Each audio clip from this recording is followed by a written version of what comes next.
ਮੈਨੂੰ ਰੱਬ ਨੇ ਗੁਰੂ ਨੇ पैरों चो निकल जाए। सब तो पहले तो मैं इसका गाना किया वो साझा कर और मैं थोड़े दर्द में समझ सकता जो थोड़े ने किया है सिख होने नाते हर सिख जड़ा पीड़ित है, हर परिवार पीड़ित है, हर बच्चा बीबी बुजुर्ग भैन सब तो पीड़ित हो। ਇਹਦਾ हल की है बस परमेश्वर के हुक्म में रह के पानी पढ़ना तो ताई असी थोड़ी बहुत साडा जिहड़ा गुरु साहब जी ने ये ताकत देनी है वो पानी पढ़ के देनी है वो हुक्म च रह के। देखो समय समय के नाल असी देखते हैं कि पता नहीं किहड़े जालम लोग हैं, कौन लोग है जिहड़े कि ये सारियां साजिशां करते हैं। मैं किसी नूं इहदे विच कोई ये ना समझो कि मैं किसी पार्टी वालों को कोई गल करनी, मैं केवल तुहाडी सेवादार होने नाते हर सिख का जोड़ा फर्ज है वो गुरु ग्रंथ साहब की चंगी सेवा संभाल करनी वो फर्ज बनता, सत्कार करना फर्ज बनता। गुरु ग्रंथ साहब जितने विराजमान होंगे हैं उत्ते ग्रंथी भी असी सूझवान लाने हैं। पिंडा में कई बार साढ़े को कमियां भी रह जांदियां। एक लाइब्रेरी बना देने तुहाडी किताब एक गुरमत कैंप ला देने ਤੇ ਇਹ ਫਰਜ਼ ਬਣਦਾ ਹੈ कि ਜਦੋਂ भी कोई घटना वापरती है तो ये तुरंत उत्थे पहुँचण। 25 तरीक की यह घटना वापरी उस वक्त भी SGPC के मैंबर पहुँचे सीगे सत्कारयोग पहला। सो मैं आपां गुरु पातशाह की हजूरी दे विच ही बैठे हाँ, बीबियां दा दौर चल रहा है। बीबी जी तुसीं भी दर्शन कीते ने महाराज के स्वरूप के। जदों कोई दर्शन करता है तो मेरा ख्याल है सिख की गल छड्डो कोई भी इंसान ऐसा नहीं जिहदा ਹਿਰਦਾ ਬਲੂੰਦਰਿਆ नहीं ਜਾਂਦਾ ਜਿਹੜਾ ਭੁੱਬਾਂ ਮਾਰ ਕੇ ਰੋਂਦਾ नहीं है।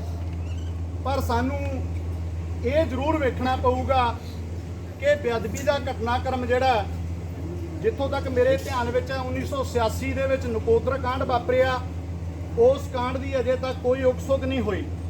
कुछ कुछ नुकते ने मैं बहुता लंबा समा नहीं 2-3 गल्लां बीबी जी के ध्यान च लियाऊंगा तो मैनूं उम्मीद है कि संगत अज जरूर वो गल करके जाणगे।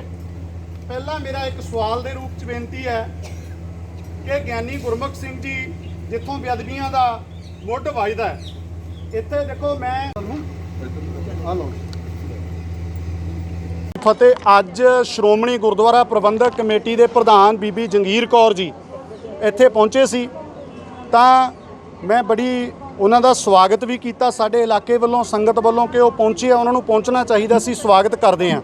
ਜਿਹੜੀਆਂ ਗੱਲਾਂ ਤੇ ਉਹ ਪਹਿਰਾ ਦਿੰਦੇ ਆ ਮਰਿਆਦਾ ਤੇ ਅਸੀਂ ਉਹਨਾਂ ਦਾ ਸਵਾਗਤ ਕਰਦੇ ਹਾਂ। ਮੈਂ ਉਹਨੂੰ 3-4 ਸਵਾਲ ਉਹਨਾਂ ਨੂੰ ਪੁੱਛੇ ਸੀਗੇ ਜਿਹਦੇ ਵਿੱਚ ਪਹਿਲਾ ਸਵਾਲ ਇਹ ਸੀ ਕਿ ਅੱਜ ਤੁਸੀਂ ਸ੍ਰੀ ਗੁਰੂ ਗ੍ਰੰਥ ਸਾਹਿਬ ਸੱਚੇ ਪਾਤਸ਼ਾਹ ਜੀ ਦੀ ਬੇਅਦਬੀ ਦੇ ਮਸਲੇ ਦੇ ਉੱਤੇ ਆਏ ਹੋ, ਸਾਡੇ ਨਾਲ ਦੁੱਖ ਜਤਾਉਣ ਵਾਸਤੇ ਆਏ ਹੋ, ਪਰ ਇਹ ਬੇਅਦਬੀਆਂ ਦੀ ਜਿਹੜੀ ਜੜ ਹੈ ਉਹ ਮੈਂ ਤੁਹਾਨੂੰ ਪੁੱਛਣਾ ਚਾਹੁੰਦਾ ਕਿ ਗਿਆਨੀ ਗੁਰਮੁਖ ਸਿੰਘ ਨੇ ਪਿਛਲੇ ਸਮਿਆਂ 'ਚ ਇਹ ਬਿਆਨ ਦਿੱਤਾ ਸੀਗਾ ਕਿ ਤੁਸੀਂ ਜਿਹੜਾ ਗੁਰੂ ਗ੍ਰੰਥ ਸਾਹਿਬ ਜਿਹੜੇ ਜਥੇਦਾਰ ਨੇ ਉਹਨਾਂ ਨੂੰ ਤਲਬ ਕੀਤਾ ਸੀ ਬਾਦਲ ਨੇ ਤੇ ਬਾਅਦ ਵਿੱਚ ਗਿਆਨੀ ਗੁਰਮੁਖ ਸਿੰਘ ਉਸ ਗੱਲ ਤੋਂ ਮੁੱਕਰ ਗਿਆ। ਤਾਂ ਮੈਂ ਇਹ ਪੁੱਛਦਾ ਜੇ ਗਿਆਨੀ ਗੁਰਮੁਖ ਸਿੰਘ ਨੇ ਉਦੋਂ ਝੂਠ ਬੋਲਿਆ ਸੀਗਾ ਤਾਂ ਗਿਆਨੀ ਗੁਰਮੁਖ ਸਿੰਘ ਨੇ ਜੇ ਇਹਨਾਂ ਦੇ ਮੁਤਾਬਕ ਇਹ ਕਹਿੰਦੇ ਵੀ ਝੂਠ ਬੋਲਿਆ ਉਦੋਂ, ਜੇ ਝੂਠ ਬੋਲਿਆ ਉਦੋਂ ਤਾਂ ਅੱਜ ਉਹਨੂੰ ਅਕਾਲ ਤਖਤ ਸਾਹਿਬ ਦਾ ਜਥੇਦਾਰ ਅਕਾਲ ਤਖਤ ਸਾਹਿਬ ਦਾ ਹੈੱਡ ਗ੍ਰੰਥੀ ਕਿਹੜੇ ਝੂਠ ਦੀ ਖੁਸ਼ੀ ਵਿੱਚ ਲਾਇਆ ਗਿਆ। ਇੱਕ ਤਾਂ ਮੇਰਾ ਸਵਾਲ ਇਹ ਸੀ। दूजा मैं ये पुछया सी कि जदों तुसी बिना मंगिया माफ़ी दिती तख्तां तो संगत ने विरोध किया। बीबी जंगीर कौर इत्थे बैठे सी जदों मैं गल कीती है कि संगत ने विरोध किया डट के, फिर तुसी अपने झूठ नूं प्रचारण लई अखबारां नूं 90 ਲੱਖ ਦਾ इश्तिहार दिता। जे 328 ਸਰੂਪਾਂ ਦੇ मसले ते CA कोहली तो रिकवरी की गल करदे हो, जिहड़ा 90 ਲੱਖ रुपया कौम का बर्बाद किया ਉਹਦੀ भरपाई कौन करूगा, ये मेरा सवाल सीगा। ते तीजा मैं ये सवाल पुछया सी कि तुसी मैमोरेंडम दिंदे हो भी आ गुरु ग्रंथ साहब की बेअदबी हो गई, सानू भी रोस है, वो कार्रवाई कर रहा प्रशासन करे चज नाल। मैं पुछना वो 328 ਸਰੂਪਾਂ का अज भी बीबी नूं पुछया 328 ਸਰੂਪਾਂ का मैमोरेंडम किहनूं देण जाइए जिथे साडे गुरु ग्रंथ साहब सच्चे पातशाह की छपाई हुंदी है, उत्थों ही तुसी ਸਰੂਪ खुर्द-बुर्द करते, कोई इन्हां नूं जवाब नहीं आया। तो मैं सारे डॉकूमेंट दिते है मलेरकोटला इलाके दे विचों ज्ञानी गुरबचन सिंह के हस्ताक्षरां नाल गुरु ग्रंथ साहब के 35 ਸਰੂਪ 250 तो ਵੱਧ पोथियां ਚੱਕੀਆਂ गईयां, वो मामला रफा दफा करा दिता गया। ਉਹਦਾ जवाब कौन देऊगा? इन्हां नूं कोई जवाब नहीं आया। हुण बीबी जंगीर कौर ये कह के गए ने माजी साहब ਫਿਕਰ ਨਾ ਕਰੋ, ਮੈਂ ਤੁਹਾਨੂੰ ਲਿਖਤੀ ਜਵਾਬ ਭੇਜਾਂਗੀ। ਸੋ ਮੈਂ ਕਿਤਾ ਚਾਹੁੰਦਾ ਸੀ ਕਿ ਅੱਜ ਕੱਲ੍ਹ ਤਾਂ ਕਿਹਦੇ ਕੋਲ ਟਾਈਮ ਹੈ, ਤੂੰ ਓਪਨਲੀ ਇੱਥੇ ਜਵਾਬ ਦੇ ਜਾਂਦੇ ਬੀਬੀ ਜੀ। ਬੜੀ ਰਿਸਪੈਕਟਫੁਲੀ ਗੱਲ ਹੋਈ ਹੈ, ਕੋਈ ਐਸੀ ਗੱਲ ਨਹੀਂ, ਨਾ ਹੁੱਲੜਬਾਜੀ। ਇਸ ਲਈ ਮੈਂ ਆਪਣੇ ਪਿੰਡੋਂ ਕੱਲਾ ਆਇਆ, ਇੱਕੋ ਹੀ ਬੰਦਾ। ਇਹ ਨਹੀਂ ਮੈਂ 20-25 ਬੰਦੇ ਲਾਏ ਅਸੀਂ ਝੰਡੀਆਂ ਦਿਖਾਉਣੀਆਂ ਸੀ, ਨਹੀਂ। ਸਾਨੂੰ ਬਹੁਤ ਜ਼ਿਆਦਾ ਦੁੱਖ ਹੈ, ਦਰਦ ਹੈ। ਤੇ ਮੇਰਾ ਇਹ ਵੀ ਸਵਾਲ ਹੈ ਸ਼੍ਰੋਮਣੀ ਗੁਰਦੁਆਰਾ ਪ੍ਰਬੰਧਕ ਕਮੇਟੀ ਦੇ, ਇੱਥੇ ਇੱਕ ਅੱਧਾ ਮੈਂਬਰ ਸੀ ਜਿਹੜਾ ਚਮਚੀ ਮਾਰਦਾ ਸੀ, ਬਾਕੀਆਂ ਨੂੰ ਤਾਂ ਪਤਾ ਸਾਰਿਆਂ ਨੂੰ। ਉਹ ਕਹਿੰਦਾ ਸੀ ਨਹੀਂ ਜੀ ਇਹ ਪਿੰਡ ਦਾ ਮਸਲਾ ਹੈ। ਮੇਰਾ ਇਹ ਸਵਾਲ ਸੀਗਾ ਸੰਗਤ ਨੂੰ, ਪਿੰਡ ਦਾ ਤਾਂ ਇੱਥੇ ਜੌਲੀਆਂ ਪਿੰਡ ਦਾ ਤਾਂ ਧੰਨਵਾਦ ਆ, ਇੱਥੇ ਸਾਡੇ ਨੌਜਵਾਨਾਂ ਨੇ ਮੱਚਦੀ ਅੱਗ ਵਿੱਚੋਂ ਸੱਚੇ ਪਾਤਸ਼ਾਹ ਦੇ ਸਰੂਪ ਕੱਢੇ ਆ। ਇਹ ਬੀਬੀਆਂ ਨੂੰ ਮੈਂ ਹੋਰ ਗੱਲ ਕਰ ਰਿਹਾ ਜਿਹੜੀ ਮੇਰਾ ਸਵਾਲ ਹੈ, ਜੇ 1984 ਵਿੱਚ ਜਿਹੜੇ ਪਾਵਨ ਸਰੂਪ ਦੇ ਗੋਲੀਆਂ ਲੱਗੀਆਂ, 37 ਸਾਲ ਬਾਅਦ ਉਹ ਸਰੂਪ ਦੇ ਤੁਸੀਂ ਦਰਸ਼ਨ ਕਰਾਏ, ਚੰਗਾ ਕੀਤਾ। ਇੰਨੇ ਲੇਟ ਕਿਉਂ ਕਰਾਏ ਇੱਕ ਵੱਖਰਾ ਵਿਸ਼ਾ, ਪਰ ਜਿਹੜਾ ਸਰੂਪ ਅੱਜ ਅਗਨ ਭੇਟ ਹੁੰਦੇ ਆ ਉਹਨੂੰ ਉਸ ਰੂਪ ਵਿੱਚ ਕਿਉਂ ਨਹੀਂ ਸੰਭਾਲਿਆ ਜਾ ਸਕਦਾ? ਤਾਂ ਇਹਦਾ ਇਹ ਜਵਾਬ ਦੇ ਦੇਣ। ਇਹ ਕਹਿੰਦੇ ਨਹੀਂ ਜੀ ਇਹਦੇ ਨਾਲ ਸਤਿਕਾਰ ਨੂੰ ਫਰਕ ਪੈ ਜੂ, ਐਂ ਹੋ ਜੂ, ਬਾਹ ਹੋ ਜੂ। ਇੱਥੋਂ ਪਾਤਸ਼ਾਹ ਦੇ ਸਰੂਪ ਪਿੰਡ ਵਾਲੇ ਵਿਚਾਰੇ ਬੌਂਦਲ ਜਾਂਦੇ ਆ। ਪਿੰਡ ਵਾਲਿਆਂ ਦਾ ਕੀ ਕਸੂਰ ਹੈ ਜੀ? ਜਦੋਂ ਇਹੋ ਜਿਹੀ ਘਟਨਾ ਵਾਪਰ ਜੇ ਉਹਨਾਂ ਵਿੱਚ ਤਾਂ ਰਹਿੰਦਾ ਹੀ ਨਹੀਂ ਕੁਛ, ਉਹ ਤਾਂ ਵਿਚਾਰੇ ਹੱਥਾਂ ਪੈਰਾਂ ਦੀ ਪੈ ਗਈ। ਕੋਈ ਗੱਲ ਦਾ ਬੀਬੀ ਜੰਗੀਰ ਕੌਰ ਨੂੰ ਜਵਾਬ ਨਹੀਂ ਆਇਆ। ਤੇ ਜੇ ਉਹ ਸੱਚਮੁੱਚ ਕਹਿੰਦੀ ਹੈ ਮੈਨੂੰ ਲਿਖਤੀ ਭੇਜਾਂਗੇ, ਮੈਂ ਕਹਿੰਦਾ ਇਹ ਜਵਾਬ ਇਕੱਲੇ ਮੇਰੇ ਨਹੀਂ ਸਵਾਲ, ਇਹ ਪੂਰੇ ਪੰਥ ਦੇ ਸਵਾਲ ਨੇ, ਵਿਸ਼ਵ 'ਚ ਵੱਸਦੇ ਹੋਏ ਇੱਕ ਇੱਕ ਸਿੱਖ ਦੇ ਸਵਾਲ ਨੇ। ਤੇ ਜੇ ਤੁਹਾਡੇ 'ਚ ਇਮਾਨਦਾਰੀ ਹੈ ਤਾਂ ਤੁਸੀਂ ਓਪਨਲੀ ਜਵਾਬ ਦਿਓ, ਭਾਵੇਂ ਵੀਡੀਓ ਬਣਾ ਕੇ ਪਾ ਦਿਓ, ਤਿਆਰੀ ਕਰਕੇ ਜਵਾਬ ਦਿਓ। ਪਰ ਅਸੀਂ ਇਹ ਜਵਾਬ ਜਿੰਨਾ ਚਿਰ ਸਾਡੇ ਸਾਹ ਚੱਲਦੇ ਆ ਉਹਨਾਂ ਚਿਰ ਇਹਨਾਂ ਨੂੰ ਪੁੱਛਦੇ ਰਹਾਂਗੇ, ਰਿਸਪੈਕਟਡ ਢੰਗ ਨਾਲ ਪੁੱਛਾਂਗੇ। ਮੈਂ ਇਹ ਵੀ ਦੱਸਣਾ ਚਾਹੁੰਦਾ ਕਿ ਅਸੀਂ ਸਿਧਾਂਤਕ ਤੌਰ ਤੇ ਗੁਰੂ ਦੀ ਕਿਰਪਾ ਨਾਲ ਖਿਆਲ ਰੱਖਦੇ ਹਾਂ। ਜਿਸ ਦਿਨ ਇੱਥੇ ਵੱਡਾ ਇਕੱਠ ਹੋਇਆ ਪਾਤਸ਼ਾਹ ਦੀ ਹਜ਼ੂਰੀ 'ਚ, ਬਾਦਲ ਗਰੁੱਪ ਦੇ ਬੰਦੇ ਬੈਠੇ ਸੀ, ਬਾਦਲ ਗਰੁੱਪ ਦੇ ਬੰਦੇ ਬੈਠੇ ਸੀ, ਤਾਂ ਕੁਝ ਨੌਜਵਾਨ ਉਹਨਾਂ ਦੇ ਪਿੱਛੇ ਪੈਣ ਲੱਗੇ। ਮੈਂ ਉਹਨਾਂ ਨੂੰ ਬੇਨਤੀ ਕੀਤੀ, ਮੈਂ ਉਹਨਾਂ ਨੂੰ ਕਿਹਾ ਕਿ ਨਹੀਂ, ਭਾਵੇਂ ਜਿੱਡਾ ਮਰਜ਼ੀ ਦੁਸ਼ਮਣ ਹੋਵੇ, ਪਾਤਸ਼ਾਹ ਦੀ ਹਜ਼ੂਰੀ 'ਚ ਕੋਈ ਹੁੱਲੜਬਾਜ਼ੀ ਨਹੀਂ ਹੋਣੀ ਚਾਹੀਦੀ। ਕੋਈ ਹੁੱਲੜਬਾਜ਼ੀ ਨਹੀਂ ਹੋਈ, ਪੀਸਫੁਲੀ ਤੁਸੀਂ ਸਾਰਿਆਂ ਨੇ ਵੇਖਿਆ। ਮੈਂ ਸਵਾਲ ਕੀਤੇ ਆ ਜਿਹਦਾ ਕੋਈ ਜਵਾਬ ਬੀਬੀ ਜੰਗੀਰ ਕੌਰ ਨਹੀਂ ਦੇ ਕੇ ਗਏ, ਟਾਲਾ ਵੱਟਦੇ ਰਹੇ। ਉਹ ਕਹਿੰਦੇ ਰਹੇ ਮਾਜੀ ਸਾਹਿਬ ਤੁਸੀਂ ਬਹੁਤ ਸਤਿਕਾਰਯੋਗ ਹੋ, ਤੁਸੀਂ ਪ੍ਰਚਾਰਕ ਹੋ, ਤੁਸੀਂ ਚੰਗਾ ਕਰ ਰਹੇ ਹੋ, ਇੱਥੇ ਵੀ ਪ੍ਰਚਾਰ ਕਰਿਆ ਕਰੋ। ਇਹ ਗੱਲਾਂ ਤਾਂ ਕਰਦੇ ਰਹੇ ਤੇ ਪਰ ਇਹਦਾ ਜਵਾਬ ਕੋਈ ਨਹੀਂ ਆਇਆ। ਮੈਂ ਕਹਿੰਦਾ 90 ਲੱਖ ਰੁਪਈਆ ਦੱਸੋ ਜਿਹੜਾ ਗੁਰੂ ਕੀ ਗੋਲਕ ਦੇ ਵਿੱਚੋਂ ਤੁਸੀਂ ਬਰਬਾਦ ਕੀਤਾ। ਤੇ ਤੁਸੀਂ ਗਿਆਨੀ ਗੁਰਮੁਖ ਸਿੰਘ ਜੇ ਝੂਠ ਬੋਲਦਾ ਸੀ ਉਹਨੂੰ ਅਕਾਲ ਤਖਤ ਤੇ ਕਿਉਂ ਲਾਇਆ? ਤੇ ਨਹੀਂ ਤਾਂ ਉਹ ਸਾਰੀਆਂ ਗੱਲਾਂ ਸਪਸ਼ਟ ਕਰਨ ਜੀ। ਹਾਂਜੀ, ਇੱਕ ਮਿੰਟ, ਤੁਸੀਂ ਇੱਥੇ ਆਇਓ ਗੁਰਦੁਆਰਾ ਸਾਹਿਬ, ਬਹੁਤ ਮਹੱਤਵਪੂਰਨ ਘਟਨਾ ਵਾਪਰੀ।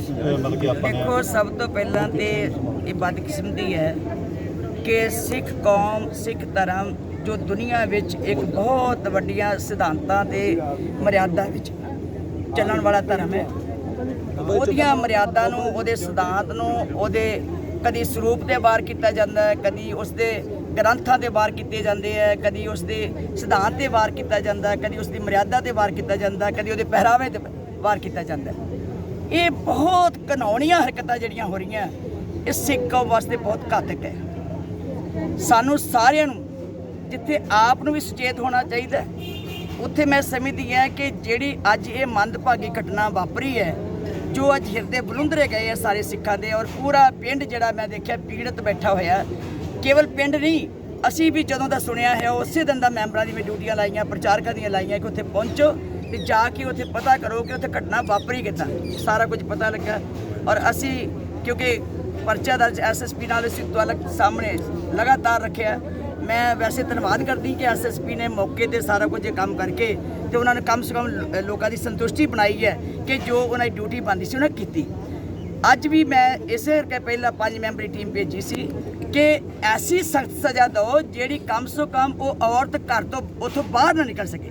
ਕਮ ਸੇ ਉਹਨੂੰ ਪਤਾ ਤਾਂ ਲੱਗੇ, ਉਹਦੇ ਪਰਿਵਾਰ ਨੂੰ ਪਤਾ ਲੱਗੇ, ਲੋਕਾਂ ਨੂੰ ਪਤਾ ਲੱਗੇ ਵੀ ਜਿਹੜਾ ਇਹ ਘਟਨਾ ਇਦਾਂ ਹੀ ਕਰੇਗਾ ਉਹਦਾ ਰਹਿਣਾ ਕੱਖ ਨਹੀਂ। ਬੀਬੀ ਜੀ ਟਾਂਡਾ ਦੇ ਵਾਂਗੂ ਇੱਕ ਹੋਰ ਧਾਰਾ ਦਾ ਜ਼ਿਕਰ ਕੀਤਾ ਸੀ ਯੂਆਪਾ, ਯੂਆਪਾ ਜਿਹੜੀ ਕਿ ਉਹਦੀ ਜ਼ਮਾਨਤ ਨਹੀਂ ਹੁੰਦੀ। ਉਹ ਅਸੀਂ SSP ਕੋ ਅੱਜ ਮਿਲ ਕੇ ਆਏ, ਮੈਨੂੰ ਭੇਜੇ ਸੀ ਕਿ ਤੁਸੀਂ ਜਾਓ ਤੇ ਯੂਆਪਾ ਦਾ ਜਿਹੜਾ 302 ਵੀ ਲੱਗਣੀ ਚਾਹੀਦੀ ਹੈ ਕਿ ਲਿਵਿੰਗ ਗੁਰੂ ਜਦੋਂ ਗੱਲ ਹੈ ਤੇ ਫਿਰ ਲਿਵਿੰਗ ਗੁਰੂ ਦੀ 302 ਵੀ ਲੱਗਣੀ ਚਾਹੀਦੀ। ਤੇ ਯੂਆਪਾ ਜਿਹੜਾ ਉਹ ਮਸਟ ਹੈ ਕਿਉਂਕਿ ਇਹਦੇ ਨਾਲ ਸਾਡੀਆਂ ਭਾਵਨਾਵਾਂ ਭੜਕੀਆਂ, ਇਹਦੇ ਨਾਲ ਲੋਕਾਂ ਦੇ ਵਿੱਚ ਕਲਪਨਾ ਜਿਹੜੀ ਹੈ ਬਹੁਤ ਘਬਰਾਹਟ ਆਉਂਦੀ ਹੈ ਕਿ ਬਣਿਆ ਕੀ। ਬੀਬੀ ਜੀ ਬਾਰ-ਬਾਰ ਬੇਅਦਬੀ ਦੀਆਂ ਘਟਨਾਵਾਂ ਹੋ ਰਹੀਆਂ, ਕੋਈ ਫਾਸਟ ਟਰੈਕ, ਕੋਈ ਐਸਾ ਅਦਾਲਤ ਤੋਂ ਉਹ ਨਹੀਂ ਕਰਿਆ ਜਾ ਸਕਦਾ? ਮੈਂ ਸਮਝਦੀ ਹਾਂ ਕਿ ਅਦਾਲਤ ਨੂੰ ਤੇ ਹੁਣ ਲੋੜ ਹੀ ਨਹੀਂ ਕਿਸੇ ਨੂੰ ਪੁੱਛਣ ਦੀ। ਫਾਸਟ ਟਰੈਕ ਤੇ ਵਿਦਨ 7 ਡੇਜ਼, ਵਿਦਨ 10 ਡੇਜ਼ ਇਹ ਫੈਸਲਾ ਹੋਣਾ ਚਾਹੀਦਾ। ਇਹ 'ਚ ਸਬੂਤ ਦੀ ਕੀ ਲੋੜ ਹੈ? ਇਹਦੇ ਸਾਹਮਣੇ ਗੁਰੂ ਗ੍ਰੰਥ ਸਾਹਿਬ ਦੇ ਜਿਹਨੇ ਘਟਨਾ ਕੀਤੀ ਹੈ ਉਹ ਵੀ ਸਾਹਮਣੇ ਆ ਗਿਆ ਤੇ ਜੋ ਘਟਨਾ ਹੋਈ ਹੈ ਉਹ ਸਾਹਮਣੇ ਆ ਗਿਆ। ਇਹ ਅਦਾਲਤਾਂ ਨੂੰ ਲੰਬੇ ਕੇਸ ਨਹੀਂ ਕਰਨੇ ਚਾਹੀਦੇ, ਫਾਸਟ ਟਰੈਕ ਹੈ ਕਿ ਔਰ ਪੂਰੀ ਪ੍ਰਾਇੋਰਟੀ ਉੱਤੇ ਕੇਸ ਲੈ ਕੇ ਲੜਨੇ ਚਾਹੀਦੇ ਹੈ ਤਾਂ ਜੋ ਇਹ ਸਾਰੀਆਂ ਘਟਨਾਵਾਂ ਦਾ ਛੇਤੀ ਨੂੰ ਕਸ਼ਮੀਰ ਦੇ ਵਿੱਚ ਜੋ ਘਟਨਾ ਹੋਈ ਹੈ ਜੀ ਸਿੱਖਾਂ ਨਾਲ, ਉਸ ਬਾਰੇ ਤੁਸੀਂ ਕੀ ਕਹੋਗੇ ਜੀ? ਮੈਂ ਜਿਸ ਤਰ੍ਹਾਂ ਤੁਹਾਨੂੰ ਕਿਹਾ ਕਿ ਕਦੀ ਸਿੱਖੀ ਸਰੂਪ ਤੇ ਕਦੀ ਸਿੱਖ ਪਰੰਪਰਾਵਾਂ ਤੇ ਮਰਿਆਦਾ ਦੀ ਘਟਨਾ ਹੁੰਦੀ ਹੈ। ਜਿਹੜੀ ਇਹ ਘਟਨਾ ਹੋਈ ਹੈ 18 ਸਾਲ ਦੀ ਬੱਚੀ ਹੈ, ਉਹਨੂੰ 55-60 ਸਾਲ ਦੇ ਬੰਦੇ ਦੇ ਨਾਲ ਜਬਰੀ ਨਿਕਾਹ ਕਰਾ ਦਿੱਤਾ ਗਿਆ, ਉਹਦਾ ਜਬਰੀ ਧਰਮ ਪਰਿਵਰਤਨ ਕੀਤਾ ਗਿਆ। ਕੋਰਟ ਨੇ ਵੀ ਉਹਨੂੰ ਉੱਥੇ ਭੇਜ ਦਿੱਤਾ ਗਿਆ। ਦੂਜੀ ਕੁੜੀ 29 ਸਾਲ ਦੀ ਸੀ, ਉਹਨੂੰ ਵੀ ਭੇਜ ਦਿੱਤਾ ਗਿਆ। 18 ਸਾਲ ਵਾਲੀ ਨੂੰ ਤੇ ਵਾਪਸ ਜਦੋਂ ਸੰਗਤ ਦੇ ਰੋਹ ਅੱਗੇ ਝੁਕ ਗਈ ਕੋਰਟ, ਉਹਨੂੰ ਵਾਪਸ ਲੜਕੀ ਨੂੰ ਘਰ ਭੇਜਿਆ। ਮੈਂ ਸਮਝਦੀ ਹਾਂ ਸਾਰੀ ਕੌਮ ਇਕੱਠੀ ਹੋਈ, ਸਾਰੀਆਂ ਜਥੇਬੰਦੀਆਂ ਉੱਥੇ ਇਕੱਠੀਆਂ ਹੋ ਗਈਆਂ, ਤਖਤ ਸਾਹਿਬ ਦੇ ਜਥੇਦਾਰ ਵੱਲੋਂ ਵੀ ਚਿੱਠੀਆਂ ਸਾਰੇ ਉੱਥੇ ਚਲ ਗਈਆਂ। ਅਸੀਂ ਵੀ ਪਹੁੰਚੇ, ਸਾਡੀ ਸਿੱਖ ਮਿਸ਼ਨ ਜਿਹੜਾ ਉੱਥੇ ਬਣਿਆ ਹੋਇਆ ਜੰਮੂ ਕਸ਼ਮੀਰ 'ਚ, ਅਸੀਂ ਇੱਕਦਮ ਵਫਦ ਉੱਤੇ ਭੇਜਿਆ ਵੀ ਜ਼ਮੀਨੀ ਹਕੀਕਤ ਦੇਖ ਕੇ ਆਓ ਕੀ ਹੈ, ਰਿਪੋਰਟ ਕਰੋ। ਇਸੇ ਦਾ ਦਿੱਲੀ ਕਮੇਟੀ ਤੋਂ ਡਿਊਟੀ ਲਾਈ ਕਿ ਪ੍ਰਧਾਨ ਸਾਹਿਬ ਤੁਸੀਂ ਉੱਥੇ ਪਹੁੰਚੋ ਤੇ ਜਾ ਕੇ ਉੱਥੇ ਦੇਖੋ। ਸਾਬਕਾ ਪ੍ਰਧਾਨ ਸਰਨਾ ਸਾਹਿਬ ਵੀ ਉੱਥੇ ਪਹੁੰਚ ਗਏ, ਸਾਰੇ ਉੱਥੇ ਪਹੁੰਚੇ। ਇੱਥੇ ਕੌਮ ਇਕੱਠੀ ਹੋ ਕੇ ਜਦੋਂ ਗੱਲ ਕੀਤੀ ਨਾ ਕੌਮ ਨੇ, ਤੇ ਮੇਰਾ ਖਿਆਲ ਹੈ ਫਿਰ ਕੋਰਟਾਂ ਦੇ ਵੀ ਜੜੀਆਂ ਝੁਕ ਜਾਂਦੀਆਂ। ਸੋ ਇਸ ਕਰਕੇ ਮੈਂ ਸਮਝਦੀ ਹਾਂ ਕਿ ਉਹਦਾ ਫੈਸਲਾ ਇਹ ਹੋਇਆ ਕਿ ਲੜਕੀ ਨੂੰ ਵਾਪਸ ਦਿੱਤੀ, ਲੜਕੀ ਨੂੰ ਰਜ਼ਾਮੰਦ ਕੀਤੀ। ਉੱਥੇ ਹੀ ਲੜਕਾ ਇੱਕ ਕੁਰਬਾਨੀ ਦਿੱਤੀ ਲੜਕੇ ਨੇ ਕਿ ਮੈਂ ਵਿਆਹ ਕਰਾਵਾਂਗਾ। ਉਹ ਲੜਕਾ ਸਾਬਤ ਸੂਰਤ ਉੱਥੇ ਮਿਲ ਗਿਆ ਤੇ ਉਹਦੇ ਨਾਲ ਉਹਦਾ ਵਿਆਹ ਕੀਤਾ ਗਿਆ, ਉਸ ਲੜਕੀ ਮਨਮੀਤ ਕੌਰ ਦਾ।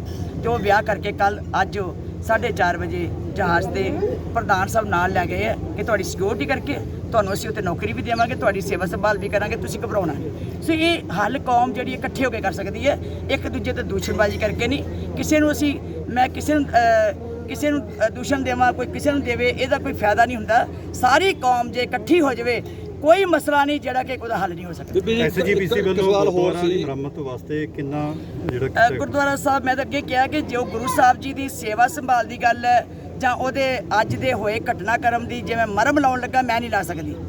ਸਿਰਫ ਇੱਕ ਦਰਬਾਰ ਦੀ ਸੇਵਾ ਲਈ ਕਿ ਸੰਗਤਾਂ ਨੂੰ ਥੋੜਾ ਬੋਝ ਇਹਨਾਂ ਦਾ ਘੱਟ ਜੇ 10 ਲੱਖ ਰੁਪਈਆ ਇਸ ਬਿਲਡਿੰਗ ਦੇ ਅੰਦਰਲੀ ਸਾਰੀ ਮੈਟਿੰਗ ਕਰਨ ਵਾਸਤੇ ਜਾਂ ਉਹਨੂੰ ਸਵਾਰਨ ਵਾਸਤੇ, ਦੇ ਨਾਲ 2 ਸੇਵਾਦਾਰੇ ਦੇ ਦੇਣ।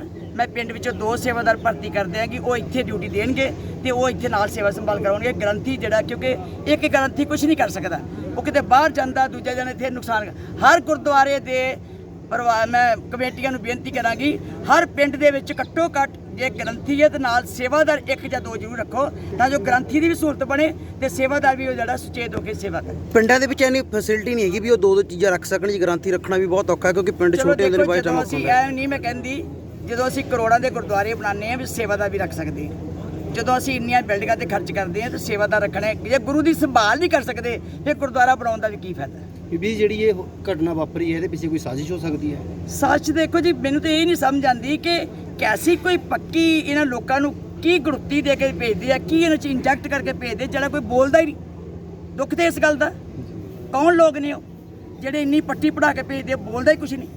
ਬੀਬੀ ਜੀ, ਪੰਥਕ ਜਥੇਬੰਦੀਆਂ ਨੇ ਕਿਹਾ ਕਿ ਜੇ ਅਸੀਂ ਪ੍ਰਸ਼ਾਸਨ ਦੀ ਕਾਰਵਾਈ ਤੋਂ ਸੰਤੁਸ਼ਟ ਨਹੀਂ ਹੁੰਦੇ ਤਾਂ ਅਗਲਾ ਪ੍ਰੋਗਰਾਮ ਲਿਖਿਆ ਜਾਵੇਗਾ। ਉਸ ਬਾਰੇ ਤੁਸੀਂ ਕੀ ਕਹੋਗੇ? ਚਲੋ ਇਹ ਤੇ ਹੁਣ ਜੇ ਨਹੀਂ ਹੋਣਗੇ ਉਹ ਦੱਸ ਦੇਣਗੇ ਕੀ ਲਿਖਣਾ। ਮੇਰੇ ਹਿਸਾਬ ਨਾਲ ਜੇ ਪਿੰਡ ਵਾਲੇ ਨਹੀਂ ਸੰਤੁਸ਼ਟ ਜਾਂ ਉੱਦਾਂ ਨਹੀਂ ਗੱਲ, ਫਿਰ ਤੇ ਅਸੀਂ ਵੀ ਕਹਿ ਸਕਦੇ ਹਾਂ। ਪਰ ਇਹਨਾਂ ਨੂੰ ਜਦੋਂ ਦੇਖੋ ਪ੍ਰਸ਼ਾਸਨ ਜੋ ਕਰ ਸਕਦਾ ਉਹਨਾਂ ਨੇ ਕੀਤਾ। ਜੇ ਹੋਰ ਵੀ ਕੁਝ ਹੈ, ਅੱਜ ਅਸੀਂ ਜੁਆਪਾ ਕਿਹਾ, ਉਹਨਾਂ ਨੇ ਕਿਹਾ ਅਸੀਂ ਵਾਅਦਾ ਕਰ ਦਿੰਦੇ ਹਾਂ। ਜੇ 300 ਦਾ ਕਹਾਂਗੇ ਉਹਨਾਂ ਨੇ ਕਹਿਣਾ ਅਸੀਂ ਵਾਅਦਾ ਕਰ ਦਿੰਦੇ ਹਾਂ। ਅਸੀਂ ਜੋ ਚਾਹੁੰਦੇ ਜਾਂ ਦੱਸੀਏ ਉਹਨਾਂ ਨੂੰ। ਵੈਸੇ ਬੀਬੀ ਜੀ ਐਵੇਂ ਦੇ ਕੇਸਾਂ 'ਚ ਮੈਂਟਲੀ ਅਪਸੈਟ ਦੀ ਗੱਲ ਆ ਜਾਂਦੀ ਹੈ, ਬਾਅਦ 'ਚੋਂ ਵੀ ਇਹ ਸਭ ਮੈਂਟਲੀ ਝੂਠ ਅਪਸੈਟ ਹੈ ਹੈ ਜੀ। ਜੀ। ਮੈਂਟਲੀ ਅਪਸੈਟ ਸਿਰਫ ਗੁਰਦੁਆਰੇ 'ਚ ਹੀ ਵੜਦੇ, ਹੋਰ ਥਾਵਾਂ ਤੇ ਕਿਉਂ ਨਹੀਂ ਵੜਦੇ, ਦੂਜੇ ਧਰਮਾਂ 'ਚ ਕਿਉਂ ਨਹੀਂ ਜਾਂਦੇ? ਸੋ ਇਸ ਕਰਕੇ ਗਲਤ ਇਹ ਲੋਕਾਂ ਨੇ ਇਹ ਗੱਲ ਪੜ੍ਹਾ ਦਿੱਤੀ ਗਈ ਹੈ ਵੀ ਜਿਹੜਾ ਕੋਈ ਇਹਨਾਂ ਨੂੰ ਟ੍ਰੇਡ ਕਰਕੇ ਭੇਜਦਾ ਉਹ ਕਹਿੰਦੇ ਪਾਗਲ ਹੈ। ਨਹੀਂ